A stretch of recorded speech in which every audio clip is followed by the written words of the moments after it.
Het gaat goed met het textielsorteercentrum in Snits. In 2014 is er volle meer textiel inzamelen als jerdere jaren. Dat komt benam door het plaatsen van extra ondergroense containers door heel Friesland. Nou, we hebben in heel Friesland 40 bakken extra neergezet. En we hebben pak een beetje 25% meer kleding gehad. En wij zien de eerste maanden van dit jaar dat die groei doorzet. Dus wij verwachten dat we dit jaar nog veel meer kleding gaan inzamelen. En dat is ook goed voor de werkgelegenheid in de provincie. We zijn begonnen met 12 mensen en inmiddels werken er hier al 33. En allemaal mensen die via Empatec hier komen. Dus ja, dat is hartstikke leuk. Hoe meer, hoe beter. En elke kledingstuk wat weggegooid wordt, levert weer extra banen op. Dat is toch mooi? Knuffels.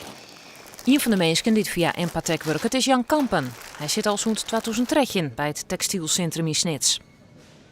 Ik ben bezig met het sorteren van kleding, zeg maar. Dus alles wat daar binnenkomt via containers, dat wordt in deze bakken gebracht en dat krijgen we dan hier.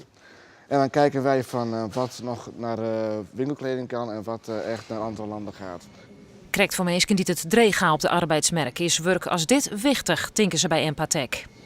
Werk is hartstikke belangrijk. Het gaat om werk. Van het werk betekent niet alleen nog werk, maar het betekent inkomen, het betekent ontwikkeling, het betekent zelfstandigheid, het betekent vrijheid, het betekent in feite stuur op de toekomst van je eigen leven. Daarom is werk onwaarschijnlijk belangrijk. Dat vindt Jan Kampen ook. Hij is stierenblied met zijn baan. Het is voor mij dat ik echt even werk heb. Want er zijn ook heel veel mensen die geen werk hebben. Dus dan is het een uitkomst dat je hier wel werk hebt. En daarom ben je ook blij dat er werk is. En dit is ook nog leuk werk, dus wat dat betreft heb ik niet te klagen.